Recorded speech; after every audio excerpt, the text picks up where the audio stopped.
I'm here in my garage here in suburban Illinois, outside of Chicago. I just got done driving my 2012 Honda Civic with the broken mirror, and I really love broken mirrors, but you know what I love even more than that is gaming mice. This here is the Ttesports Azurues Mini. I think I'm pronouncing that right.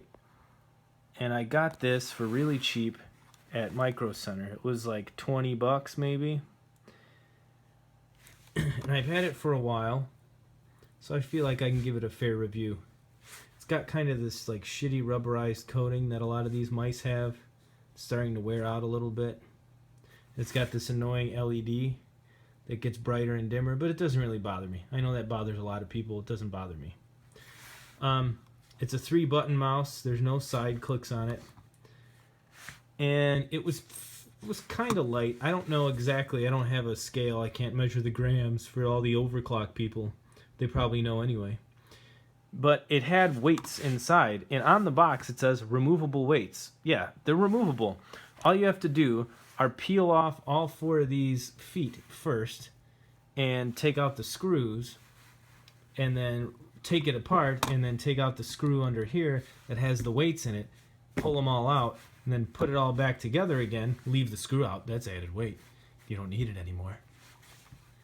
Put it all back together and then hope yours goes back together right, which mine kind of did, but it's a little crunchy. Like you can, so if you're scrolling around with it, you can hear it crunching around, and it didn't do that until I took it apart. And I take things apart for a living, so I don't think I'm an idiot, but I might be. It's still kind of crunchy though, crunches around. And this shit on the side here is peeling off, this little rubber grip deal. But it definitely lightened it up a bit. I have it set, it's got the DPI switch on the bottom here, which is cool. So I have it set to 400, which is kind of low. I mostly play CSGO. And I haven't had a ton of problems with it, but it does have the 3050 sensor, which is not the best sensor in the world. But overall, I would say it's worth 20 bucks if you can find it for 20 bucks and you're handy with a razor blade and a screwdriver. The screwdriver to get this apart, the razor blade to do cocaine with. It wasn't bad. It's a pretty small mouse. It is called the Mini, the Azurues Mini. But I have smallish hands. But you can see even my smaller hands, it's still more of a, I don't know what grip you'd call that, kind of a claw grip. You know, I don't get a full palm on it. I wanted something lighter and sort of simpler, and I was coming off of a really shitty laser mouse, which was a Corsair M65, which was just brutal.